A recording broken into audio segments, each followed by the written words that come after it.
Anna Nielsen. It's called We're All Beautiful.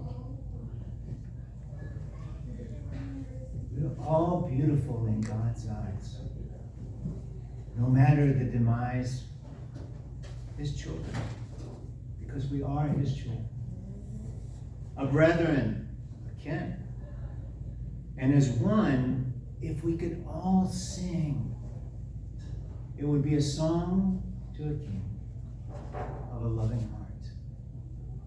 For always being there for us and fair, we could all hold hands because of a sense of belonging. For you, our God, one heart of humankind is longing. And we could have your kingdom on earth. It is what we're worth. Before pain, before suffering. We're always considering how you might feel, what it might mean to appeal to your love, our Father, our Mother, our guide to each other.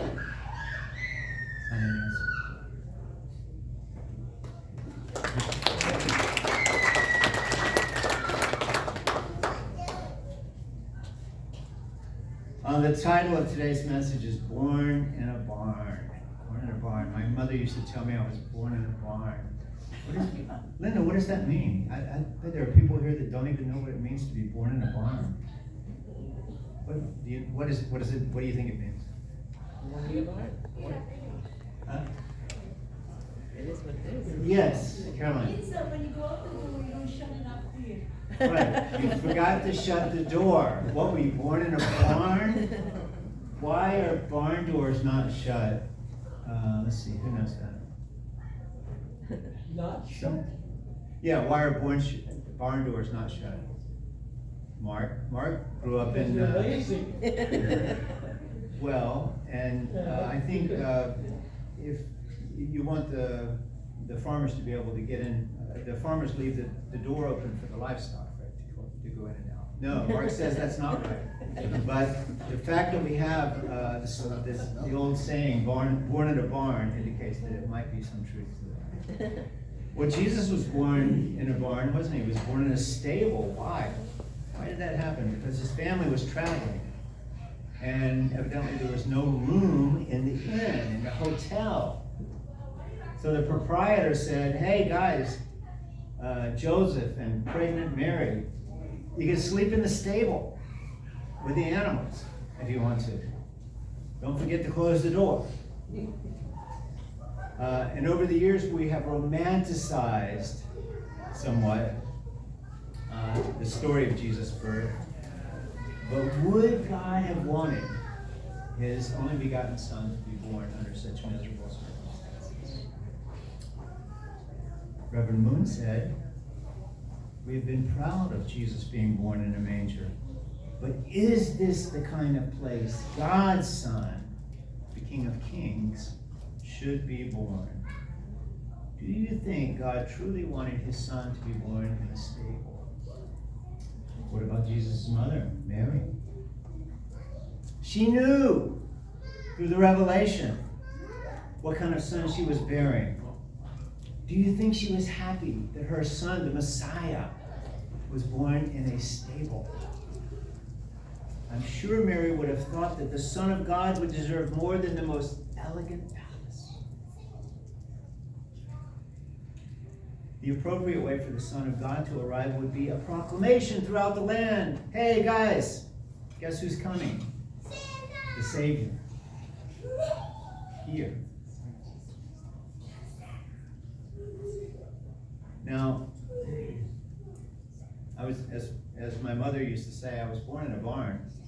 And I lost the spirit of Christmas somewhere along the way. I was more of a Scrooge. Or a Grinch. The commercialization. I watched The Grinch last night with my granddaughter, Grace. Hey, Grace. And we both agreed the Grinch is not such a bad guy after all. But the reason that the Grinch rejected Christmas was why? The commercialization. It was all about the presents. It was all about the decorations and who has the best house. And I was like that. I didn't get all the commercialization. You know, the Christmas carols on the radio. No thanks.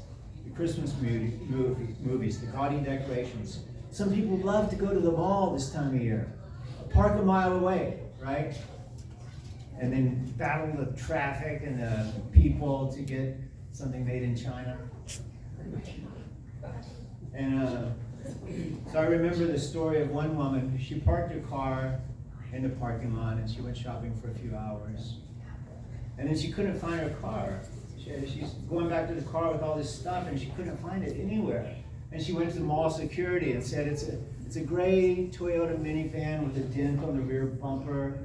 And they looked for that car for hours and hours, and they finally found it. And oh, she forgot to tell them. There were 2 kayaks strapped to the roof. There were 2 boats strapped to the roof of her car. But I really love the sentiments of Christmas.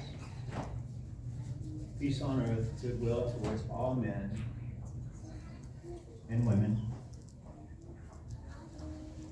I detest the commercialization. I think Jesus would have blanched at the advertisements, the tacky light shows, Elfster, Secret Santa. Satan. Santa. Saint Nicholas was a bishop who often gave anonymous gifts. This is back in 400, 600 AD. And he was briefly imprisoned for being a Christian. He was imprisoned. St. Nicholas. Now who is he? He flies around the world in a rocket-powered sleigh with superpower reindeer. So it took me some time to get back to the original meaning of Christmas, but I think spending time with my grandchildren, it kind of clicks in my head now. And it's not about the gifts, and it's not about Santa. 3 wise men, or kings from the Orient, they gave Jesus the gifts of gold, frankincense, myrrh, which is a myrrh. What is the significance of these gifts? Gold symbolizes what? Wealth. Royalty. I said it. Or kingship. Frankincense is an incense. It symbolizes deity or worship. And myrrh represents death. So Jesus came. He was born on a cold December day, or around December at least. And the wise men came to Jerusalem. They were following the star. They were trying to find this new Savior being born in Israel. And they asked the people there, where is this King of the Jews? Because we have come to worship him. And King Herod found out about it, and he felt threatened. Because he's the king. So he asked his religious leaders, where will the Messiah be born? And right away they said, Bethlehem. Because it is written by the prophets. So what then is this essence of Christmas that I'm trying to get back to? The prophet Micah foretold that the king of Israel would be born in Bethlehem. And where was he born? He was born in Bethlehem. The prophet Isaiah said, and to us a child is born, and the government shall be upon his shoulder. And yet Jesus said, my kingdom is not of this world. The government leaders and the religious leaders conspired against Jesus to persecute, arrest, and crucify him.